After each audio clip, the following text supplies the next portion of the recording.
to continue, if we can.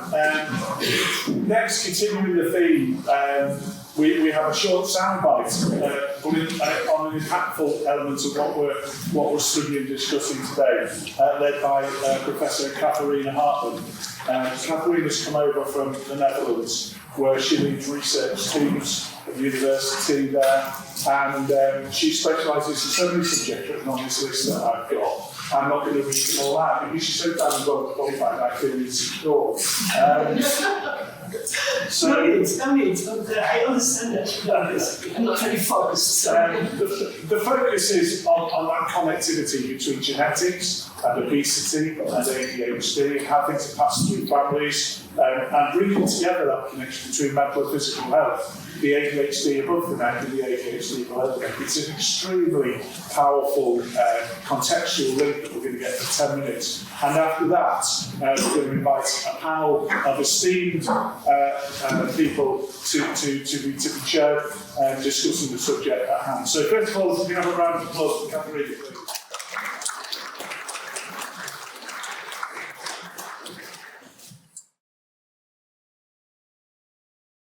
Okay, so thank you for that very nice introduction. And it's great to speak here. It has already been very lively. I have also been in patient events, and I'm still saying patients, sorry, but patient events of patients with depression. That is a different atmosphere, I can tell you. Your problems are no less, but still. I like it. We have a lively atmosphere here. Okay, my name is Catharina Hartman. I was asked to talk about obesity and ADHD. And I have only 10 minutes. I'm squeezed in between patient perspectives and the clinician perspectives, and it's brief, but I will do my best. Okay, this is partly overlapping, it's good, with Henrik's story, because on the very right side, upper side, you see the guidelines where TIMESPAN is trying to change things. It's a longer term goal. We have also the even longer term goal to improve our prevention and treatment programs. And both of these need to be based on facts. So we are, as scientists, we are really preoccupied with facts. And what is a fact? A very simple idea would be that if different types of research come together and give the same conclusion, at some point we call it a fact. And so one study is no study, but if people approach the problem from different angles, scientists, and we reach the same conclusion, and we think, yeah, this is really there. And the immediate goal is then, of course, to inform you so that you know where we are, and we hear from you, and you from us, like today, where you are. Okay, that is the stage, and facts are also very much about what is not known. And so if you open the internet, there's a lot of misinformation. So that is also part of the goal of scientists, to show you what is known, but also what is not known. So let's have some facts. I will show you a few papers. This is a recent so-called umbrella review. It's a review of a review. It may be a lot of big words. It means that all the knowledge that we have has come together in this paper. And Henrik also showed just yet an odds ratio and an measure of association for 1.3 in 2016, and then yet more than 7 years later, it's still 1.3. So here we have a fact. It's not going away. There is an association between ADHD and obesity. It's modest in this case. It's modest, 1.3, but it's there. New research will not alter this, I can tell you, because this has been established very well. Since this umbrella review, there have been multiple papers. I won by my own group, and this knowledge was novel in the sense that we stratified in different age ranges. And you see again this odds ratio thing. Don't be bothered by it other than if it's higher, then the association is bigger, stronger. So what you see here is split up in different age ranges, and you see that the highest odds ratios are in adolescence and young adulthood, and also it's already present in childhood. And then you see it level off a bit in middle adulthood and older aged persons, and this pattern is indicative of an early onset.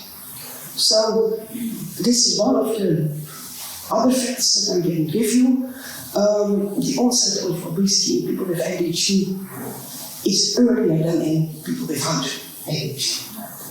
Now, that's important to know because I think you can think about monitoring kids from the very start.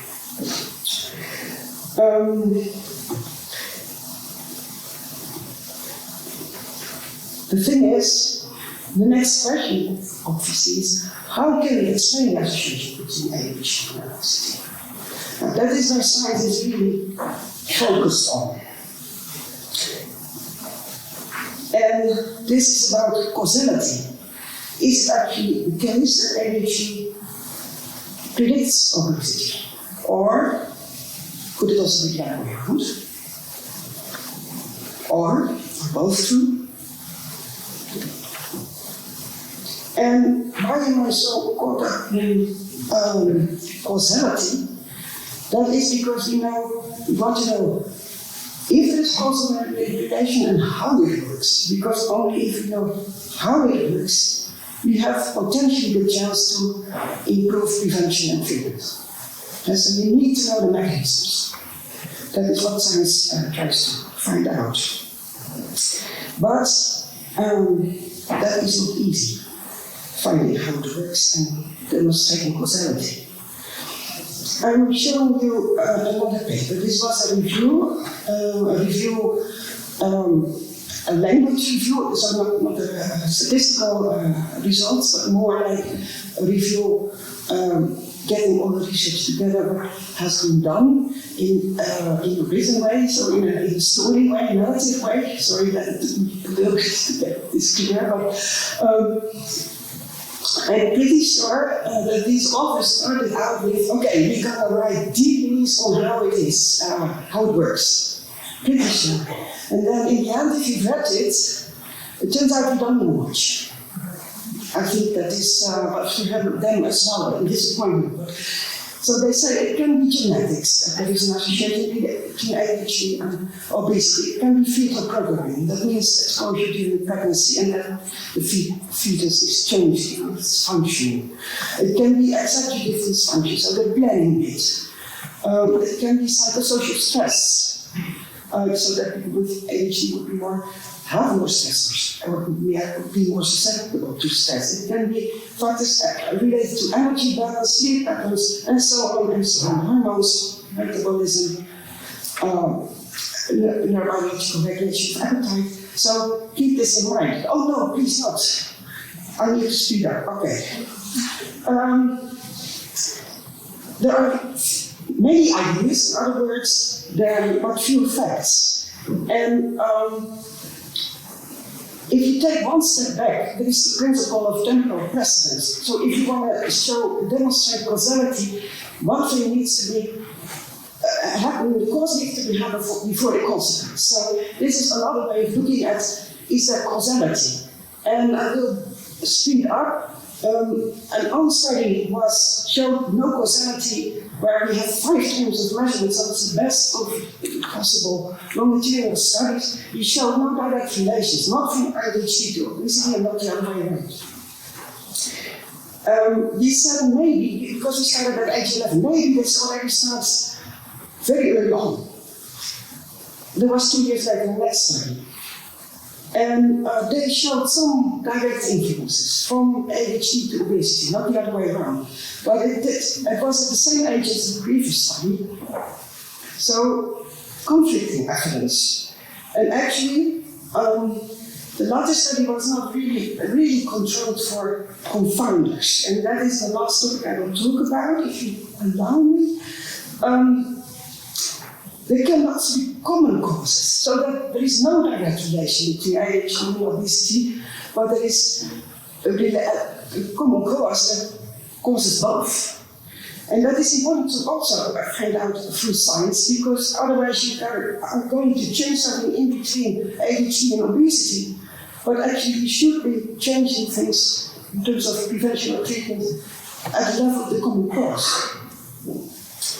And there is one very, very important confounder that we need to keep in mind, and we don't know how it works yet in all aspects, but genetics is definitely one common cause that influences both. So we need to know more about genetics and how they influence, genetics influence ADHD and obesity, and that's why you get a relation, but it's based on a common cause. Now, in fact, keep this one in mind. All of this is probably true. It's from ADHD to obesity, from obesity to ADHD, and there are also common causes because it's a very complex story.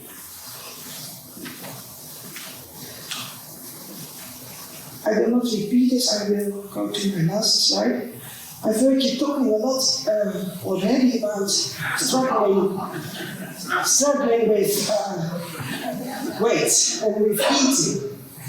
And my most important message is that it is more complex than you being impulsive in eating and then you gain weight. There is more going on, and that is what the science is about, and what we will figure out in the near future, hopefully somewhat longer future if needed. Keep this in mind. If you are a person with ADHD and being obese, there's a double jeopardy here of stigma.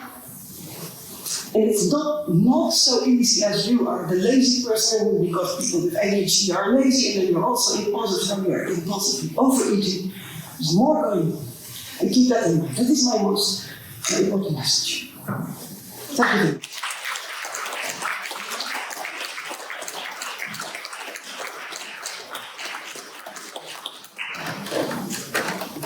Well, I'm sorry that was such a soundbite, but congratulations, great session. Thank you very much. Thank you.